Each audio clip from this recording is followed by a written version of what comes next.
नमस्कार मंडळी, श्री स्वामी समर्थ. स्वागत आहे तुमचं माझ्या यूट्यूब चॅनलवरती.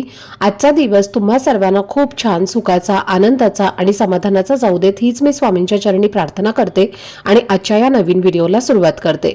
पण त्या अगोदर तुम्ही माझ्या चॅनलवरती जर नवीन असाल तर चॅनलला पण लगेच सबस्क्राईब करा आणि कमेंटमध्ये श्री स्वामी समर्थ लिहायला अजिबात विसरू नका.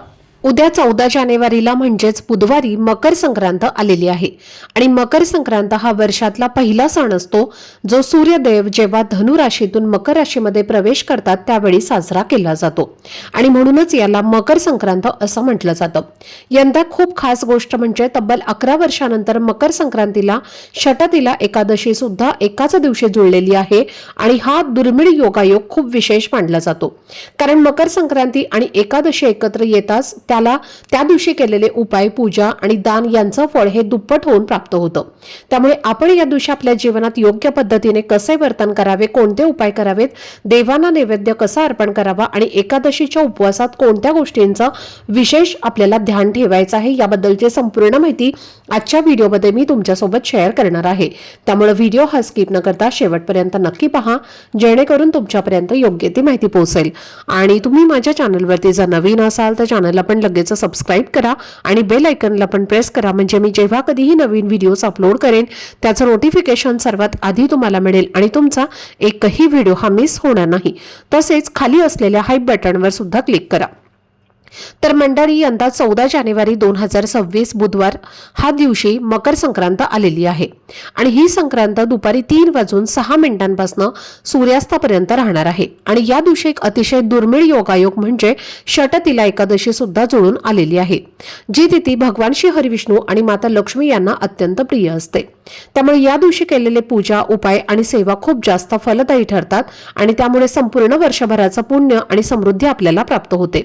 या दिवशी सर्व विवाहित स्त्रियांनी आपल्या घरात सुगड पूजा करायला हवी, जशी त्या दरवर्षी करतात. तसेच जे लोक प्रत्येक महिन्याच्या एकादशीला उपवास करतात त्यांनी यंदा या एकादशीचा उपवास सुसंगत पद्धतीनेच करायचा आहे. आणि सर्वात महत्त्वाचं म्हणजे या दिवशी देवांना तिळगुळाचा नैवेद्य दाखवणं हे अत्यंत शुभ ठरतं, जे तुम्ही नंतर प्रसाद म्हणून सुद्धा ग्रहण करू शकता. आणि या तिळगुळाच्या नैवेद्यामुळे घरात एक सुख, शांती आणि समृद्धीची ऊर्जा निर्माण होते.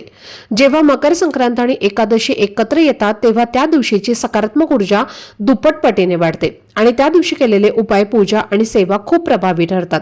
त्यामुळे या दिवशी विष्णू सहस्त्रनामाचं पठण करणं हे अत्यंत शुभ ठरतं आणि त्यामुळे आपल्या घरात पुण्य हे प्राप्त होतं.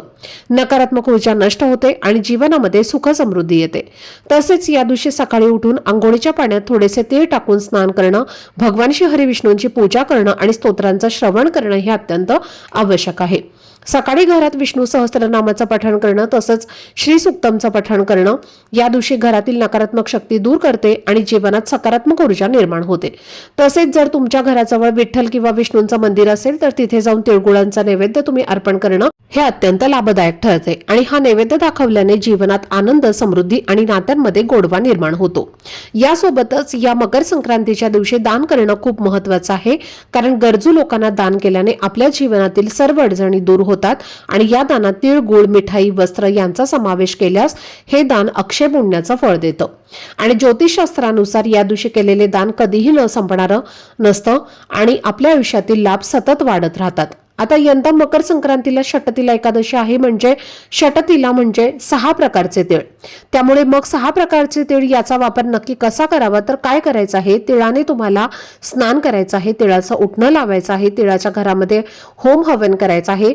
तीळ जे आहेत तर ते सुद्धा तुम्हाला सूर्यदेवाला अर्पण करायचं आहे आणि सोबतच तिळाचं तर्पण सुद्धा पितरांसाठी तुम्हाला करायचं आहे. आता पितरांना तर्पण कसं करायचं आहे तर पहा, आपण जसं मकर संक्रांतीला सकाळी उठून सूर्यदेवांना जल अर्पण करतो त्यामध्ये तीळ टाकत असतो, अगदी त्याच पद्धतीने तुम्हाला दक्षिण दिशेला सुद्धा जल अर्पण करायचं आहे आणि त्या पाण्यामध्ये सुद्धा तुम्हाला काळे तीळ टाकायचे आहेत आणि अशा पद्धतीने तुम्ही पितरांसाठी हे तीळ जे आहेत तर ते अर्पण करू शकता. आणि त्यानंतर या दिवशी तिळाचं सेवन सुद्धा केलं जातं, म्हणजेच तिळाचे भक्षण सुद्धा केलं जातं।